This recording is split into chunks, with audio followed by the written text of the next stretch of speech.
여러분 안녕하세요. 금일 이사야서 20장 말씀은 하나님께서 유다를 다스리시기 위해 유다 주변의 강대국들을 어떻게 다스리시는지에 대한 말씀입니다. 하나님만을 바라보지 못하고 갈대와 같은 마음으로 어느 쪽에 설까 인간적인 생각으로 왔다 갔다 하는 이들을 하나님 앞에 바로 세우기 위해 그들을 심판하십니다. 이렇게 해서라도 이들을 하나님의 울타리 안에 두고자 하시는 그분의 놀라운 사랑을 우리가 엿볼 수 있습니다. 이사야 선지자가 활동했던 시절 아수르는 이곳 지역에서 큰 영향력을 행사하고 있었습니다. 자연적으로 주변 국가들은 아수르의 일방적 탄압과 영향으로부터 이들을 보호하기 위해 주변 국가들과 수교를 맺습니다. 아람과 북이스라엘이 동맹을 맺었고요. 이 시대 또 다른 강대국이었던 구스를 중심으로 다른 동맹이 맺어지게 되었습니다. 상대적으로 약소국이었던 유다는 강대국들이 벌이는 외교전 가운데 어느 장단에 맞춰 춤을 춰야 할지 모르는 상황이었습니다. 이런 상황을 너무나 잘 아시는 하나님께서 금일 말씀을 통해 그 어느 세상줄에도 서지 말고 오직 하나님만 바란다면 구스가 때가 되어 하나님 앞에 순복하고 돌아올 날이 있을 거라고 말씀하고 계십니다. 하지만 본인들의 생사가 달린 상황 가운데 하나님만을 의지하기가 유다에게는 쉽지 않은 선택이었습니다. 여러분, 우리의 생사가 달린 상황 가운데 정말 하나님만 의지하실 수 있으신가요? 그런데 여러분, 하나님께서는 정말 인격적인 분이심에 틀림없습니다. 그들이 이런 상황 가운데 있을 때 이들이 잘 알아들을 수 있게 이사야 선지자를 통해 친히 말씀하고 계십니다. 금일 말씀 1절 말씀이 이렇게 전하고 있습니다. 아수르의 사르곤 왕이 다르단을 아스돗으로 보내매 그가 와서 아스돗을 쳐서 취하던 해니라. 여러분, 역사적 배경을 잠시 보면요, 아까 잠시 말씀드렸던 것과 같이 구스를 중심으로 반아수르 동맹이 형성됩니다. 아수르에 대항하는 동맹에 블레셋도 포함되죠.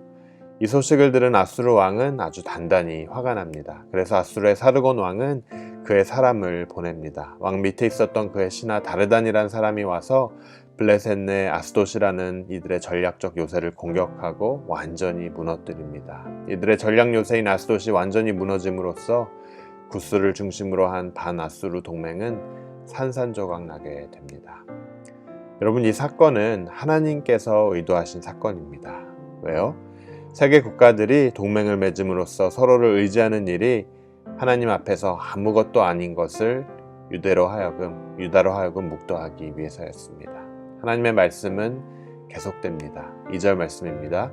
그때 여호와께서 아모스의 아들 이사야에게 말씀하여 이르시되 갈지어다 내 허리에서 배를 끄르고 내 신반에서 신을 벗을지어다 하시매 그가 그대로 하여 벗은 몸과 벗은 발로 다니니라. 여러분, 하나님께서는 이사야 선지자로 하여금 벗은 몸과 벗은 발로 앞으로 3년간 3일도 아닌 3년을 다니게 하십니다.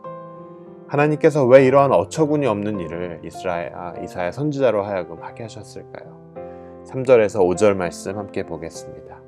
여호와께서 이르시되 나의 종 이사야가 3년 동안 벗은 몸과 벗은 발로 다니며 애굽과 구스에 대하여 징조와 예표가 되었느니라. 이와 같이 애굽의 포로와 구스에 사로잡힌 자가 아수르 왕에게 끌려갈 때에 젊은 자나 늙은 자가 다 벗은 몸과 벗은 발로 볼기까지 드러내어 애굽의 수치를 보이리니 그들이 바라던 구스와 자랑하던 애굽으로 말미암아 그들이 놀라고 부끄러워할 것이니라.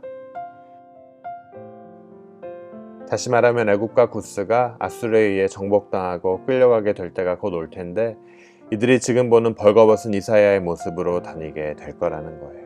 이사야 선지자로 하여금 이 강대국들의 향후 모습을 하나님께서는 직접 보여주고 계셨다는 거죠.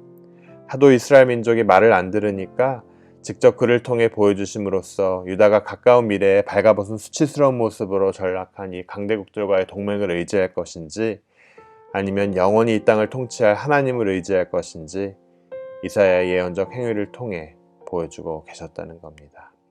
여러분, 그럼에도 불구하고 유다는 끝까지 깨닫지 못합니다. 이들에게 있어 강대국인 애굽과 구스가 이사야와 같이 끌려가게 될 거라고는 상상도 하지 못하고 있었던 거예요. 하나님께서 이사야 선지자로 하여금 3년이라는 시간을 발가벗고 다니게 하셨고 이들의 눈을 통해 직접 보게 하셨는데도 불구하고 여러분, 이들은 깨닫지 못합니다. 우리는 이러한 이스라엘을 보고 정말 어리석다고 말하며 답답해하지만 여러분 다시 생각해 보면요, 마치 현재의 세상 모습을 보고 있는 것 같습니다. 말씀을 통해 수많은 목회자들과 사역자들의 계속되는 심판에 대한 말씀에도 불구하고, 교회의 그 말씀에도 불구하고 세상은 귀 기울이지 않습니다. 그러한 교회와 설교자들을 향해 썩소를 짓는 경우도 많고요, 냉소적인 태도로 임하기 십상입니다. 하지만 이러한 계속되는 유다의 무관심을 하나님께서는 이미 아셨다는 듯 이들이 향후 내뱉을 탄식까지도 하나님께서는 이사야를 통해 예언케 하십니다. 6절 말씀입니다. 그날에 이 해변 주민이 말하기를 우리가 믿던 나라 곧 우리가 아수르 왕에게서 벗어나기를 바라고 달려가서 도움을 구하던 나라가 이같이 되었은즉 우리가 어찌 능히 피하리요 하리라. 유다 백성들은 아수르를 피해 달려갔던 이들의 안식처 구스와 애굽이 망하게 되니까 이제 우리는 누구를 믿고 의지해야 하는지 탄식할 거라고 예언합니다. 여러분, 이사야를 통해 예언된 하나님의 말씀은 곧 현실이 되었습니다. 하나님의 말씀이 현실이 되지 않은 적이 없어요. 다시 말하면 그렇게 하나님의 말씀은 곧 현실입니다. 기원전 671년 아수르의 왕이 애굽을 공격합니다. 구스도 공격해요. 이들 모두 철저히 파괴됩니다. 여러분, 이스라엘과 이들의 모습은 하나님께서 오늘을 사는 우리에게 보여주시는 모델이자 또 우리의 모습입니다. 우리가 하나님이 아닌 세상의 것들을 의지한다면 향후 어떤 일이 벌어질지 너무나 불보듯 뻔한 결말이 우리에게 있을 거라고 하나님께서는 금일 말씀을 통해 우리에게 명백히 말씀하고 계십니다. 시퍼런 권력과 영향력으로 무장한 그 사람 옆에만 있으면 내 삶의 모든 부분이 잘 풀릴 것 같고, 그 대학만 나오면 내 삶이 필 것 같고, 그 직장만 되면, 그 사업만 잘 성취되면 내 삶의 새 장이 열릴 것 같지만 세상 그 어느 것도 영원하지 않다는 사실, 그것들이 나를 보호해주지 않을 것임을, 강대국과의 동맹도 영원하지 않다는 사실을 금일 이사야의 말씀을 통해 하나님께서는 말씀하고 계십니다. 사랑하는 여러분, 저는 우리 모두가 하나님의 말씀을 현실로 받아들이고 그 말씀을 듣고 마음으로 받아들이는 그 은혜가 여러분 모두에게 임하길 주님의 이름으로 축원합니다. 저희가 금일 말씀을 통해 보는 또 한 가지는 소 잃고 외양간 고치는 이스라엘과 정반대의 모습을 보여준 바로 선지자 이사야입니다. 그렇게 말씀으로 비주얼로 보여주어도 듣지 못하는 유다와 대조적으로 하나님의 말씀에 순종한 이사야의 모습, 여러분 그 모습이 특히 제게 다가왔습니다. 아무리 선지자라 해도 벌거벗은 몸으로, 그것도 하루 이틀이 아니라 3년이라는 시간을 주님의 말씀에 순종한 이사야의 모습, 여러분 제게 큰 도전이 되었습니다. 순종하기 위해서는 여러분 먼저 잘 들어야 됩니다. 하나님의 말씀을 듣지 않으면 순종할 수 없어요. 순종할 대상이 있어야 되잖아요. 먼저 들어야 됩니다. 여러분 금일 말씀을 통해 또 기도를 통해 하나님께서 주시는 것들을 정말로 듣고 계신지요? 여러분 우리가 들어야 합니다. 하나님의 능력은 하나님의 말씀을 듣고 순종하는 이들을 통해 나타났습니다. 하나님의 능력은 그분의 말씀을 듣고 주님 제가 여기 있습니다 라고 말한 어린 사무엘에게 임했고요, 본인의 깊은 경험을 뒤로하고 예수님의 말씀을 듣고 깊은 물에 그물을 던진 고기잡이 베드로에게 임했습니다. 사단은 지금도 세상의 여러 수단을 이용하여 우리 믿는 자들의 귀가 닫히게 만듭니다. 또 명확히 들었어도 의심하게 만듭니다. 세상의 여러 이론에 견주어 비교하게 만들어요. 우리는 세상의 인본주의와 실용주의에 빠져 많은 것들을 향후 나타날 결과를 생각하고 행동하는 경우가 적지 않습니다. 주님의 말씀을 듣고도 결과가 별로일 것 같다는 인본주의적 결론이 나오면 그 말씀이 하나님의 말씀이 아닌 것 같다고 의심합니다.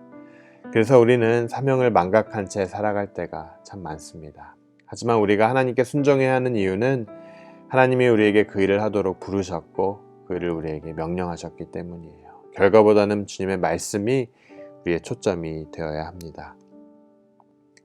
이사야 선지자는 난처하고 당혹스러운 그분의 말씀에도 불구하고 그분의 말씀이기에 순종하였습니다. 그렇게 그 어두운 시대에도 주님의 복음이 이들에게 선포될 수 있었던 거예요. 여러분, 하나님은 이스라엘만의 하나님이 아니십니다. 열방의 하나님이세요. 열국의 하나님이십니다. 하나님을 경외하지 않는 이들의 역사와 운명까지도 결정하시는 분이 바로 하나님이라는 사실이에요. 이스라엘 백성을 지키시고 또 열방 앞에서 하나님의 하나님 되심을 입증하시는 분이 바로 우리의 하나님이라는 사실입니다. 이런 하나님 앞에, 그분의 말씀 앞에 오늘도 순종하며 또 순복하며 나아가시는 여러분 되시길 주님의 이름으로 축원합니다. 반드시 그분의 말씀을 이루시는 그 하나님을 바라보며 그분의 주권과 통치를 찬양하고 그분을 여러분의 하나님으로 믿고 나아가는 그런 모든 여러분 되시길 간절히 바랍니다. 우리 함께 기도하도록 하겠습니다. 하나님, 은혜에 감사합니다. 우리가 세상의 허무한 것들을 의지하지 않길 원합니다. 보이지 않는 하나님의 능력을 붙잡고 나아가길 간절히 기도합니다. 사랑의 하나님, 금일도 주님의 능력과 은혜를 더하여 주시고 힘의 근원 되신 하나님만 의지하고 살아가는 하루 될 수 있도록 축복하여 주시옵소서. 우리로 하여금 바른 믿음 갖게 하시고 하나님의 뜻을 바로 실천하며 순종하며 주님의 뜻을 이루어 나가게 하여 주시옵소서. 이 모든 말씀 예수 그리스도의 이름으로 기도드립니다. 아멘.